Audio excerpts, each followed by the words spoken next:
Hello friends, welcome back to my channel geography की पाठशाला में। तो पिछले क्लासेस में यानी कि पिछले वीडियोस में मैंने बताया था आपको अर्ली थ्योरीज, है ना। ज्योग्राफी के में हम लोग कौन सा चैप्टर पढ़ रहे हैं?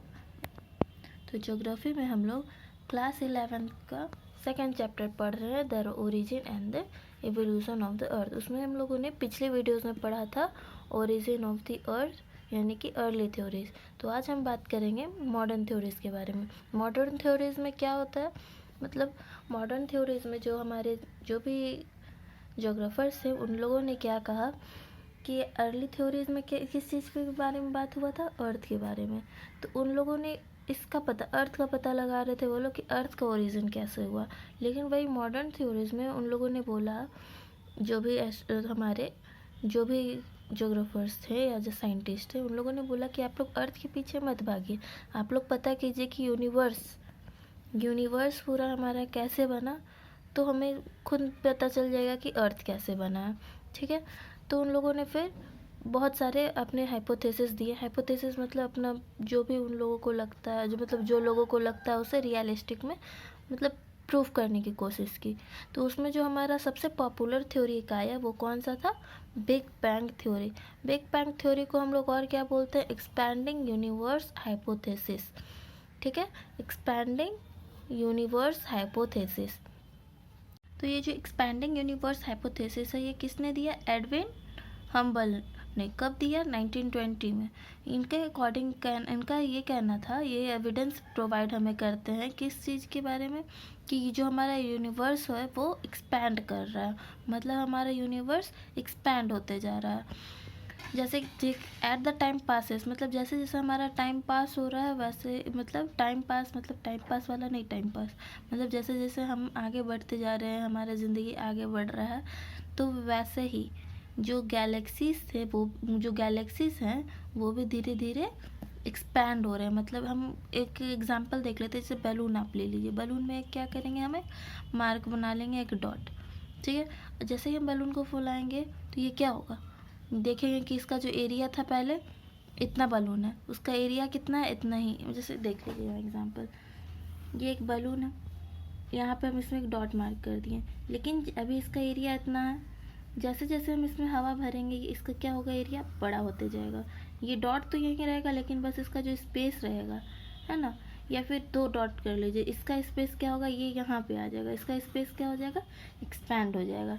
तो ये जो हमारे एडविन हम्बल हैं वो यही बताने की कोशिश कर रहे हैं कि जो हमारा यूनिवर्स है वैसे ही हमारा यूनिवर्स है, और ये जो प्लैनेट है, प्लैनेट का साइज़ वही रहेगा, बस इसके बीच का जो स्पेस है वो क्या हो रहा है, वो एक्सपैंड होते जा रहा है धीरे धीरे। ठीक है, इतना समझ में आ गया। तो अब हम जानेंगे कि बिग बैंग थ्योरी में होता क्या था, मतलब इसमें हुआ क्या था। तो बिग बैंग थ्योरी में हुआ ये ऐसा था कि ये क्या था, एक बस हमारा पूरे यूनिवर्स में एक एटम था बस, है ना, एक पैरामीटर एटम। वो क्या हुआ, एक इसमें भयानक सा एक्सप्लोजन हुआ। ठीक है, ये इतना छोटा बस दिख नहीं रहा है, मतलब बहुत बड़ा है ये बस मैं ऐसे बता रही हूँ। इसमें क्या हुआ, एक एक्सप्लोजन हुआ। एक्सप्लोजन होने से क्या हुआ, इसके बहुत सारे टुकड़े टुकड़े हो गए, मतलब इसके चारों तरफ क्या हो गया, जितना भी मेरे ये है डस्ट पार्टिकल्स, स्टोन, एस्ट्रॉइड्स वगैरह सब इसके चारों तरफ घूमने लगे। ठीक है, ये क्या है, हमारा सन है।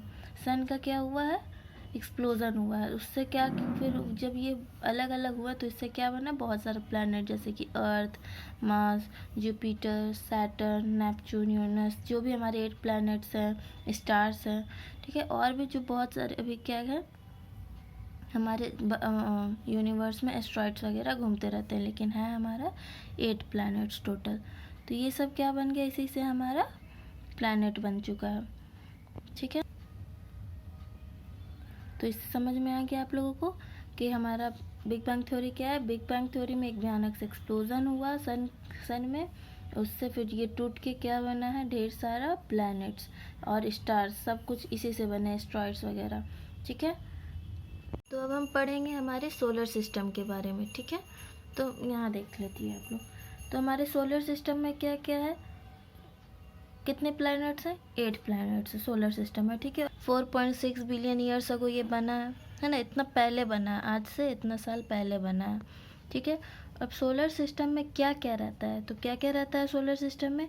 8 प्लैनेट्स रहते हैं, 63 मून्स रहते हैं। आप बोलेंगे 63 मून कैसे, यहाँ तो हमें एक ही मून दिखता है। तो चलिए मैं आगे बताऊँगी कैसे, ठीक है। और क्या रहते हैं? Comets and asteroids. तो मतलब ये सब हमारे क्या है, सोलर सिस्टम के पार्ट है, ठीक है। ये सब हमें सोलर सिस्टम में ये सब मिलते हैं। क्लियर है? और इसमें सबसे पहले यहाँ हम सन भी लिख देंगे, ठीक है। सोलर सिस्टम में और क्या मिलता है हमें? सन भी मिलता है। सन तो मेन है, ठीक है। तो अब हम इसे अब अच्छे से जानते हैं कि क्या क्या कैसे होता है। तो देखिए यहाँ मैं सीक्वेंसली बनाई हूँ। पहले क्या मिलता है हमारे सोलर सिस्टम में? सन आपको सबको दिखता है, सन रहता है, ठीक है। सन के बाद सोलर सिस्टम में हम क्या देखते हैं? फर्स्ट 4 प्लैनेट्स कौन से आते हैं? मरकरी, वेनस, अर्थ और मार्स, ठीक है। तो ये सन के सबसे नज़दीक क्या है? ये 4 प्लैनेट है, तो इसे हम लोग क्या बोलते हैं? इनर प्लैनेट्स, ठीक है। इनर प्लैनेट्स को और हम क्या बोलते हैं? टर्सियल प्लैनेट्स से बोलते हैं। ये जो फर्स्ट 4 प्लैनेट्स है ये किस चीज़ से बने हुए रहते हैं? रॉक एंड मेटल से। रॉक एंड मेटल से ये बनते हैं, ठीक है। तो हम लोग ये सब में कहाँ रहते हैं? अर्थ में रहते हैं। अर्थ में ही बस क्यों रहते हैं, ये सब में क्यों नहीं रहते हैं? ये सोचा है आप लोगों ने? क्योंकि मरकरी जब उस अर्थ के मतलब सन के सबसे नज़दीक है, तो फिर वेनस को हम लोग हॉटेस्ट प्लैनेट क्यों बोलते हैं? इसे हम हॉटेस्ट प्लैनेट क्यों बोलते हैं? क्योंकि मरकरी में क्या है? एटमॉस्फेयर। मरकरी में जो एटमॉस्फेयर है वो नहीं है। एटमॉस्फेयर नहीं होने के कारण क्या होता है, यहाँ पे जो भी हीट आते हैं वो क्या होते हैं, यहाँ पे एब्जॉर्व नहीं हो पाते, मतलब यहाँ रह नहीं पाते हैं, ठीक है।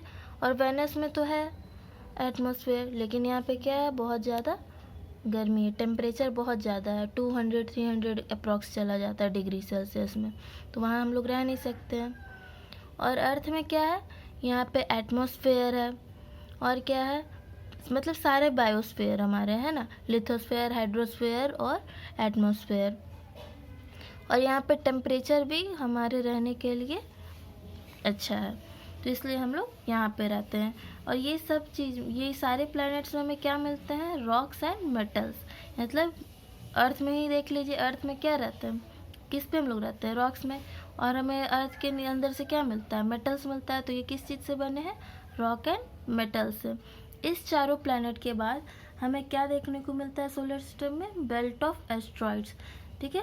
तो बेल्ट ऑफ एस्ट्रॉइड्स क्या है? वो भी एक, एस्ट्रॉइड्स मतलब जो छोटे छोटे क्या है? पत्थर है। मतलब छोटे छोटे पत्थर, इतने छोटे नहीं, वो एकदम कम से कम वो एक स्टेट के बराबर पत्थर होंगे। तो ये ग्रेविटेशनल फोर्स के कारण क्या होता है, ये इनर प्लैनेट्स और आउटर प्लैनेट्स के बीच में एक बेल्ट बना के रखे हुए हैं। तो ग्रेविटेशनल फोर्स के कारण ना ये आगे जा पाते हैं ना पीछे जा पाते हैं, ठीक है। तो ये यहाँ पे अटके हुए हैं। अगर ये गलती से ग्रेविटेशनल फोर्स यहाँ से हटा, तो ये अगर गलती से कोई भी प्लैनेट्स में गिरे तो वहाँ बहुत बड़ा एक्सप्लोजन हो सकता है, ठीक है। तो ये किसके बीच में है? एस्ट्रॉइड्स। इनर प्लैनेट्स और आउटर प्लैनेट्स के बीच में क्या है? एस्ट्रॉइड्स का एक बेल्ट है। उसके बाद क्या आता है? Outer planets. आउटर प्लैनेट्स को हम लोग और क्या बोलते हैं? जोवियन प्लैनेट्स भी बोलते हैं। तो हमारे आउटर प्लैनेट्स में नेक्स्ट हमारे 4 प्लैनेट्स आ जाते हैं, Jupiter, Saturn, Uranus and Neptune. ये सब क्या है? गैस जाइंट है। गैस जाइंट मतलब कौन कौन से गैस? हीलियम और हाइड्रोजन। मतलब ये सारे जो हमारे क्या है? प्लैनेट्स हैं। प्लैनेट्स में क्या है? ये सारे प्लैनेट्स किस चीज़ से बने हैं? गैस से। तो हम लोग यहाँ रह सकते हैं? नहीं। गैस में आप लोग रहेंगे तो क्या वहाँ पे स्टेबल कर पाएंगे? नहीं। गैस क्या होता है? अगर एयर है, आप हवा में रह पाते हैं? नहीं। अगर गैस में हम लोग रहेंगे तो क्या होगा? वहाँ नीचे धंस जाएंगे। तो यहाँ रह सकते हैं? नहीं रह सकते हैं। तो ये क्या है? गैस जाइंट, इसलिए हम लोग यहाँ नहीं रहते हैं। और in comparison to inner planets, जो हमारे आउटर प्लैनेट्स होते हैं वो क्या होते हैं? बिग इन साइज होते हैं, है ना। बिग इन साइज होते हैं हमारे सारे आउटर प्लैनेट्स। क्लियर है इतना? चलिए अब आगे अब ये हम जानेंगे कि यहाँ पे जो मैंने बताया था 63 मून, ये 63 मून कैसे होंगे।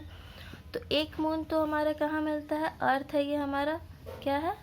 अर्थ है। इसके चारों तरफ क्या है हमारे? इसके चारों तरफ क्या घूमता है? ये क्या है? मून है। और जो हमारा रेस्ट ऑफ द हमारा मून है वो किसकी चारों तरफ घूमता है, सारे प्लैनेट, जैसे कि अर्थ की चारों तरफ मून घूमता है वैसा ही हमारे और भी प्लैनेट्स हैं जो जिसके चारों तरफ कुछ कुछ मून है ना, यानी कि छोटे छोटे सैटेलाइट्स, नेचुरल सैटेलाइट्स घूमते हैं। ठीक है, तो जैसे कि सबसे ज़्यादा किस में होता है, सैटर्न में होता है, और उसके बाद जुपिटर में होता है। ठीक है, इसके चारों तरफ आप लोगों ने देखा होगा सैटर्न का भी कोई डायग्राम में कि ये ऐसे रहता है। ये क्या है, ये डस्ट पार्टिकल्स है और छोटे छोटे ये यहाँ पे हमारे, जैसे ये मून है वैसे ही यहाँ पे क्या घूम रहे हैं कर्वलिनियर मोशन में, ये सारे हम नेचुरल सैटेलाइट्स घूम रहे हैं, और ये इसका स्पीड भी थोड़ा ज़्यादा रहता है और यहाँ बहुत ज़्यादा डस्ट पार्टिकल्स घूमते हैं, इसलिए हम लोगों को यहाँ पे एक लेयर दिखता है, ऐसे पता चलता है, हम लोग को नहीं दिखता है मतलब। ठीक है, तो ये क्या है, मून क्या है, moon is the only natural satellite किसका, अर्थ का, अर्थ का बस एकमात्र कौन सा सैटेलाइट है, मून।